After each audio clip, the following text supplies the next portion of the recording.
when I was diagnosed with cancer, it was pretty tough because that day Jeff and I had planned a trip to go to Revelstoke to deliver an ambulance. And I was driving the ambulance and he was going by truck. We were both separate vehicles. And on the way back, you know, Jeff looked at me and he said, "Dad, are you ready?"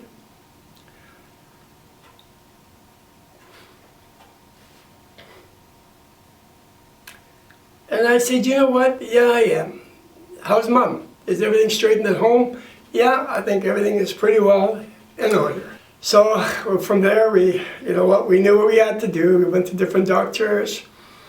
They told me that I needed an operation. I did have one in 2009. Before the operation, the men's morning prayer, they prayed for me and anointed me with oil. And the day of the operation, Dan came to our house. I think there was Lisa, Hildy, and I, and he prayed. He prayed that God would heal me. And from there we left. The operation went well. The doctor came down, sat beside me, and he said, "You know what? We couldn't get it all. There is still something left right by the pancreas where I could not get at." So that's where we're at now, you know. And from there, you know, we prayed, we thanked God. And the one thing that always came to mind, "I will never leave you nor forsake you." And that was the, you know, the way that God operated. God always told me, "You're not alone." And that's the beauty of it, you know, that we do have somebody that no matter what the situation is, he's there for us. So after my operation in March the 13th of 2009, and the doctor had finished telling me that he couldn't get it all, then they suggested I go and see an oncologist, and he suggested that I go through chemo and radiation. That would be our next step. The chemo and radiation was very, very tough because there were days where Hildy and I would be going to the cancer clinic at 10 o'clock in the morning, and at 1:30 in the afternoon she would drive me to the Richmond Hospital here in Richmond, and I would be having my chemo. So I had a double whammy, and that was quite often where I had a double whammy of radiation and chemo. And it was very, very hard. You go home and, you know, you don't feel very good. You just lay around. There is not very much you can do. Your taste buds are absolutely gone. Everything that you put in your mouth tastes like lead. So, you know, chemo, it lasted, I was till the end of August when I finished with my last bout of chemo. And I remember coming home from Orville. That weekend when we were there, I got very, very sick. I wound up in the emergency in Oliver. The doctor had no idea what to do with me over there. And so I finally told him what my situation was, that I had cancer. And he walked away from me, and I thought, "Oh wow, he doesn't know what to do." And I watched him, and he went and he got on the phone. And he was on the phone, and he came back to me after he hung up, and he said, "Is your wife here?" And I said, "Yep." He went and got Hildy, and he said, "You know, I don't know what to do with you." But I phoned my wife, and my wife, she works in the cancer clinic, and she says, "Give him 2 big bottles of intravenous liquid, tell him to go buy some Gatorade, and if he's going home, back to Vancouver, okay. If not, don't let him go home, keep him in the hospital." So, you know what, we did that, and we managed to come home.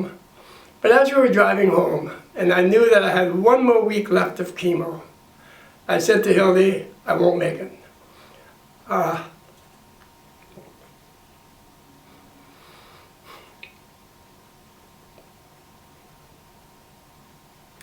That last week of chemo was going to be very, very hard. So what I did is I went to the office, no appointment, nothing on the Monday morning, walked in, sat down, and this is how God operates. I went and bought a coffee, read the paper. The nurse looks at me and she sees me, "Hey Hank, what are you doing here?" And I said, "Well, you know what? I want to see Dr. Yoon."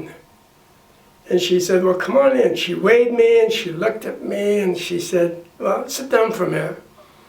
You know, again, God is so gracious. I was in that office for no more than 5 minutes and I was able to see the doctor.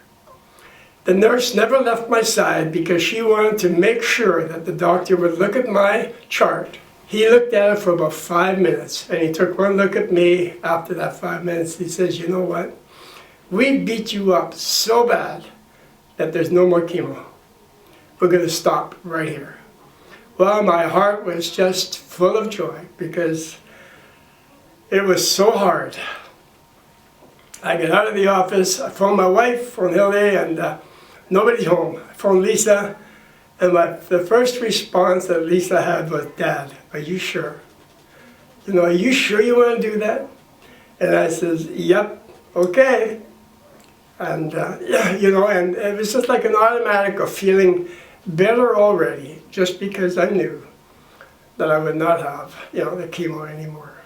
So after we'd done all the chemo, and we thought maybe things would be okay, but we went and had some more blood tests done and had, you know, had a CT scan done, and it showed that the cancer was still there.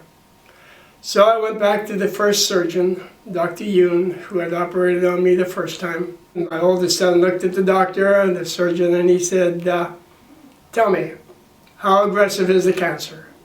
And the doctor looked at him and he said, well, you know what? It's very aggressive and we need to get another surgeon who can do the operation, and the operation that he needs to have done, what is called a Whipple operation. So Thursday morning, we had, I spoke with Dan the night before and he was coming over to pray with me before I went into the hospital. And when Dan started to talk, he said, you know what, Lord, here we are again. 2009, 2010. We prayed for healing then, but this time we really pray for healing. We really want you to do something, you know, in the life of, you know, of Hank. And so, you know what? He prayed that everything would go well and that we would come out of there, you know, healthy and strong. You know, during the operation, the doctor had told me prior to that I had a big tumor in my gallbladder, and I also had cancer on my liver.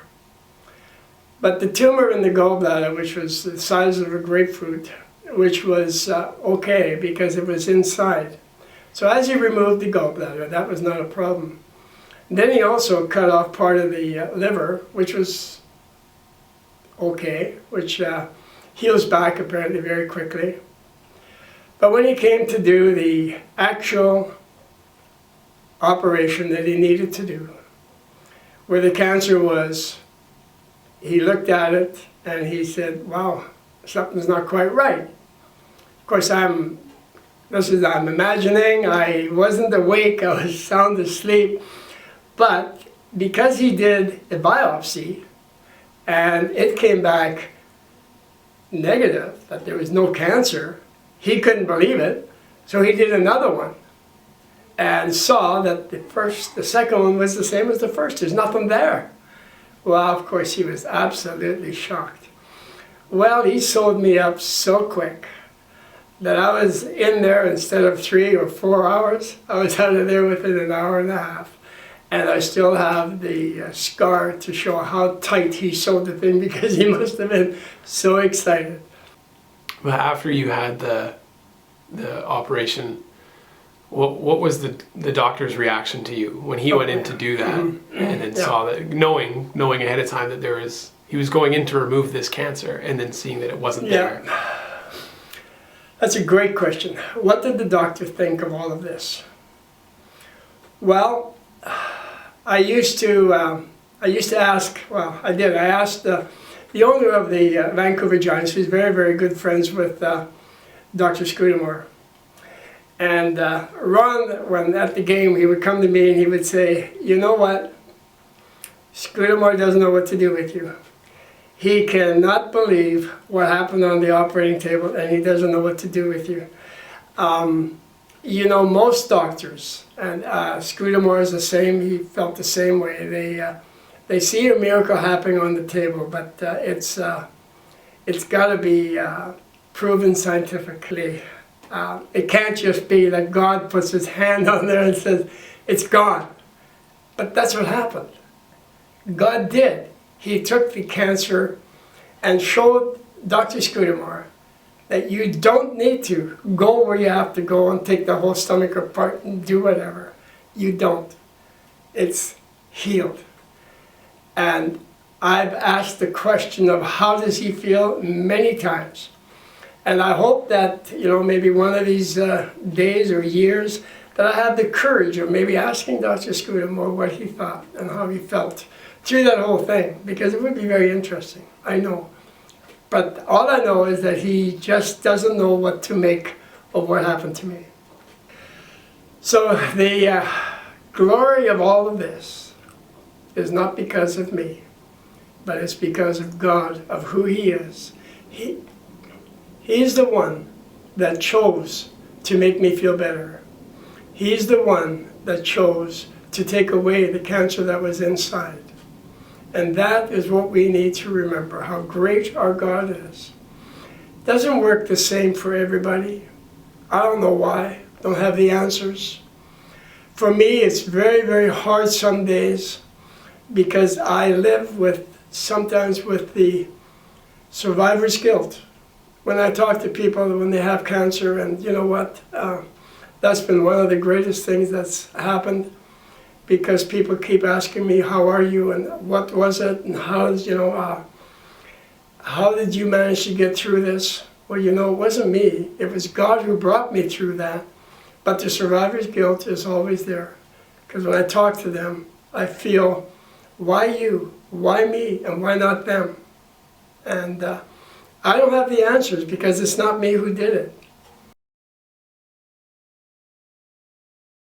It's the most powerful tool that we can ever have, which is the word of prayer, through the people, through the congregation, through all of our friends who care and love you and want nothing but the best for you, like God does. God loves you, God cares for you, and God loves me, and that's why I think I'm still here. You know, one of my prayers when I was really, really ill was that God would always give me the strength to have a smile on my face, to be able to accept my grandkids and my family and people that came over to see me with a smile, and not make them feel that, oh my goodness, you know, we are going to be in his way, or we shouldn't come. Or there was times when people would phone and say, is it okay if we come? We don't know whether he's in bed or whether he's dead or whether he's alive. But you know what?